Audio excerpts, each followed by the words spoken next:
মোটামুটিভাবে একথা অস্বীকার করার কোনো জায়গাই নেই, যেখানে আমাদের রাজ্যে শিক্ষক নিয়োগের অন্তিমকাল চলছে। হ্যাঁ, একথা শুনতে খারাপ লাগলেও কিন্তু বিশ্বাস প্রত্যেককে করতেই হবে, পশ্চিমবঙ্গে শিক্ষক নিয়োগের কফিনে শেষ পেরেক মোটামুটিভাবে স্কুল সার্ভিস কমিশন পুঁতে দিয়েছে। শুধুমাত্র শ্রাদ্ধ অনুষ্ঠান হতেই বাকি।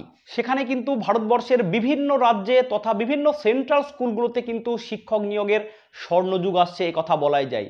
অবিশ্বাস্য লাগছে? দেখো, তোমরা কিন্তু ইতিমধ্যেই জেনে গেছো যে বিহারে প্রত্যেক বছর শিক্ষক নিয়োগের জন্য ক্যালেন্ডার প্রকাশ হচ্ছে। কয়েক লাখ কিন্তু শিক্ষক নিয়োগ ইতিমধ্যে হয়েই গেছে। আমাদের রাজ্য পশ্চিমবঙ্গ থেকে প্রচুর ছেলে মেয়ে কিন্তু ইতিমধ্যে বিহার রাজ্যে চাকরি করছে এবং চাকরির জন্য ফর্ম ফিল আপ করে সামনে পরীক্ষা দিতে যাবে। এই প্রসঙ্গে আরেকটা কথা বলে রাখি, যারা স্টেট ফর্ম ফিল আপ করেছো, অর্থাৎ বিহার স্টেটে পরীক্ষা দেবে বলে ফর্ম ফিল আপ করেছো, তারা অ্যাডমিট কার্ডটা ডাউনলোড করে নাও। তোমাদের কিন্তু পরীক্ষার ডেট দিয়ে দিয়েছে, খুব তাড়াতাড়ি তোমরা অ্যাডমিট কার্ড ডাউনলোড করে কোথায় কি সিট পড়েছে একটু দেখে নাও। এবার যে কথা বলছিলাম, দেখো, বিভিন্ন কেন্দ্রীয় বিদ্যালয় এবং নবোদয় বিদ্যালয়গুলোতে কিন্তু প্রচুর প্রচুর শিক্ষক নিয়োগ হয়, এটা আমরা জানি। কিন্তু আমাদের প্রত্যেকের একটা দাবি ছিল, যেমন স্টাফ সিলেকশন কমিশন প্রত্যেক বছর নিয়োগের একটা অগ্রিম ক্যালেন্ডার দিয়ে দেয়, এরকমটা যদি বিভিন্ন সেন্ট্রাল স্কুলগুলো দিত, অর্থাৎ সেন্ট্রাল গভর্নমেন্ট থেকে এরকম যদি কোনো নোটিফিকেশন আসতো, তাহলে কিন্তু একটা সুবিধা হতো। কারণ তাহলে প্রত্যেক বছর ছেলেমেয়েরা বুঝতে পারতো কেমন কি ভ্যাকান্সি থাকতে চলেছে, কিভাবে প্রিপারেশন নেবে, পরীক্ষাটা ঠিক কোন টাইমে হবে এবং পরীক্ষায় পাস করলে কোন টাইমে তাদের ইন্টারভিউ বা স্কিল টেস্ট হয়ে তারা নিয়োগপত্র হাতে পাবে। তাহলে একটা সুবিধাই কিন্তু হয়। সেই দিকটা মাথায় রেখেই কিন্তু কেন্দ্রীয় সরকারের তরফ থেকে একটা বিজ্ঞপ্তি প্রকাশ করা হয়েছে যে এবার থেকে কেন্দ্রীয় বিদ্যালয় এবং নবোদয় বিদ্যালয়গুলিতে নিয়োগের ক্যালেন্ডার প্রকাশ করা হবে। তার ফলস্বরূপ কিন্তু দেখো 2024-এ ক্যালেন্ডার প্রকাশ করা হলো। সেই বিষয়টাতেই আমি আসব। এখানে মোট শূন্যপদ প্রায় যা শোনা যাচ্ছে 10,000-এর বেশি। এখানে শুধুমাত্র শিক্ষক শিক্ষিকা না, কিন্তু নন টিচিং স্টাফও নিয়োগ হবে। তাই বুঝতেই পারছো যে এই ভিডিওটা কিন্তু প্রত্যেকের কাছে গুরুত্বপূর্ণ। যেখানে আমাদের রাজ্যে শিক্ষক নিয়োগের খরা চলছে, সেখানে কিন্তু একটা ভালো সময় আসছে। যারা নিজের নিজের সাবজেক্টে দীর্ঘদিন ধরে খাটছো, বিএড করা রয়েছে, তাদের সামনে একটা সুবর্ণ সুযোগ। এছাড়া যারা বিএড করে নেই, নন টিচিং স্টাফে, তারা কিন্তু ফর্ম ফিল আপ করে পরীক্ষায় বসতে পারবে। তা চলো আজকের ভিডিওতে কি রয়েছে ডিটেলস একটু দেখে নিই।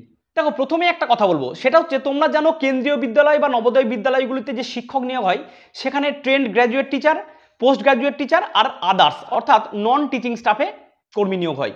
এই টিজিটি অর্থাৎ ট্রেন্ড গ্র্যাজুয়েট টিচারে কারা বসতে পারবে? দেখো, এখানে বলেছে বিএড চাই, সাথে গ্র্যাজুয়েশন, মানে গ্র্যাজুয়েশন কমপ্লিট থাকতে হবে, তার সাথে বিএড লাগবে এবং অবশ্যই তোমাকে সিটেট পেপার 2 পাস করা থাকতে হবে। তুমি যদি সিটেট পেপার 2 পাস করা না থাকো, তাহলে কিন্তু টিজিটি অর্থাৎ ট্রেন্ড গ্র্যাজুয়েট টিচারে তুমি ফর্ম ফিল আপ করতে পারবে না। তাহলে কি লাগছে? গ্র্যাজুয়েট তোমাকে হতেই হবে, সাথে বিএড এবং সিটেট পেপার 2 পাস করা থাকতে হবে। এক্ষেত্রে বয়সের ঊর্ধ্বসীমা কিন্তু জেনারেলদের ক্ষেত্রে 35 বছর এবং ওবিসিরা বয়সের ঊর্ধ্বসীমায় আরও 3 বছর, এসসি এসটিরা বয়সের ঊর্ধ্বসীমায় আরও 5 বছর ছাড় পাবে। আর এবার দেখবো পিজিটি অর্থাৎ পোস্ট গ্র্যাজুয়েট টিচার, এক্ষেত্রে কিন্তু সিটেট পেপার 2 পাস করা লাগবে না। এক্ষেত্রে বিএড এবং মাস্টার ডিগ্রি থাকলেই হবে। নিজের নিজের সাবজেক্টে তুমি বসতে পারবে। স্যালারি কিন্তু ব্যাপক স্যালারি পোস্ট গ্র্যাজুয়েশন লেভেলে। আর এক্ষেত্রে বয়সের ঊর্ধ্বসীমা কিন্তু জেনারেলদের ক্ষেত্রে 40 বছর, আর এসসি এসটি যারা আছো তাদের বয়সের ঊর্ধ্বসীমায় আরও 5 বছর এবং ওবিসিদের ক্ষেত্রে বয়সের ঊর্ধ্বসীমায় 3 বছরের ছাড় আছে। আর আদার্স যেটা অর্থাৎ নন টিচিং স্টাফ, এখানে কিন্তু 12 পাস করা থাকতে হবে। 12 পাস থেকে বিভিন্ন পোস্ট শুরু হয়। এবার অনেকেই ভাবছে যে আমার গ্র্যাজুয়েশন বা মাস্টার ডিগ্রি পাস আছে কিন্তু বিএড নেই। অবশ্যই তুমি ফর্মটা ফিল আপ করতে পারবে। এক্ষেত্রে ন্যূনতম বলা হয় হচ্ছে 12 পাস। আর বয়সের ঊর্ধ্বসীমা কিন্তু ওই পিজিটি যে বয়সের ঊর্ধ্বসীমা থাকে সেটাই মোটামুটি ফলো করা হয়।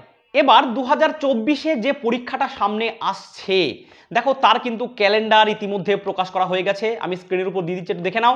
এখানে কি কি বলা হয়েছে চলো একটু দেখে নিই। সময় কিন্তু খুব বেশি নেই।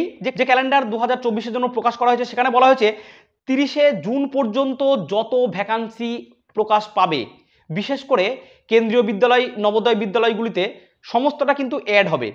দেখো এখানে কি বলেছে যে রিটায়ারমেন্টের পর যে ভ্যাকান্সি আসছে, চাকরি ছাড়ার পর যে শূন্যপদ তৈরি হচ্ছে এবং প্রমোশন নেওয়ার পর যে শূন্যপদ তৈরি হচ্ছে, সব মিলিয়ে কিন্তু 30শে জুন পর্যন্ত যা ভ্যাকান্সি আসবে এই বছর কিন্তু টোটালটাই দেখানো হবে। সেই হিসাবে মোটামুটিভাবে আমরা আশা করছি 10,000 প্লাস ভ্যাকান্সি কিন্তু আসবে টিচিং নন টিচিং স্টাফ মিলিয়ে। এবার ফর্ম ফিল আপ কবে শুরু হবে? দেখো বলেছে 15ই জুলাই কিন্তু নোটিফিকেশন আসছে। তাহলে 15ই জুলাই সামনে, খুব বেশি দেরি নেই, 15ই জুলাই কিন্তু নোটিফিকেশন আসছে। আর ফর্ম ফিল আপও কিন্তু সেই দিন থেকেই শুরু হবে, 15ই জুলাই থেকে 15ই আগস্ট পর্যন্ত। সুতরাং এক মাস কিন্তু তোমরা ফর্ম ফিল আপ করতে পারবে। এবার দেখো পরীক্ষাটা হবে কিন্তু সিবিটি টেস্ট, অর্থাৎ কম্পিউটার বেসড টেস্ট কিন্তু তোমাদের হবে। পরীক্ষার হলে গিয়ে কম্পিউটার তোমাদের সামনে থাকবে, তোমাদের ইচ্ছা মতন তোমাদের যেটা মনে হবে সঠিক উত্তর সেখানে কিন্তু টিকমার্ক দিতে হবে কম্পিউটারে। আর এই পরীক্ষাটা হবে কিন্তু 30শে সেপ্টেম্বর শুরু হচ্ছে। পরীক্ষা কিন্তু আবার বলছি 30শে সেপ্টেম্বর কিন্তু শুরু হচ্ছে। আর 31শে অক্টোবর প্রথম মেরিট লিস্ট তোমাদের সামনে আসবে, কারা কারা চান্স পেলে। তারপর স্কিল টেস্ট হবে, ডকুমেন্ট ভেরিফিকেশন হবে, তোমাদের সঙ্গে কিছু কথোপকথন ওদের হবে, তোমরা যদি চান্স পাও সেটা হবে কিন্তু 30শে নভেম্বর শুরু হচ্ছে। এবং যাবতীয় কিন্তু টোটাল বিষয়টা কিন্তু এই 2024-এই শেষ হবে। আর এই বছরই 31শে ডিসেম্বর কিন্তু তোমরা স্কুলে জয়েন করতে পারবে, এবং এই প্রক্রিয়াটা চলবে মার্চ মাস পর্যন্ত, অর্থাৎ 2025-এর মার্চ পর্যন্ত। তাহলে তোমরা বুঝতেই পারছো খুব বেশি কিন্তু সময় নেই। তোমরা যারা প্রিপারেশন নিচ্ছিলে আমাদের ওয়েস্ট বেঙ্গল এসএসসি অর্থাৎ স্কুল সার্ভিস কমিশনের জন্য, তাদের কিন্তু মন ভাঙার কিছু নেই। তারা ভালো করে প্রিপারেশন নাও নিজের সাবজেক্টে।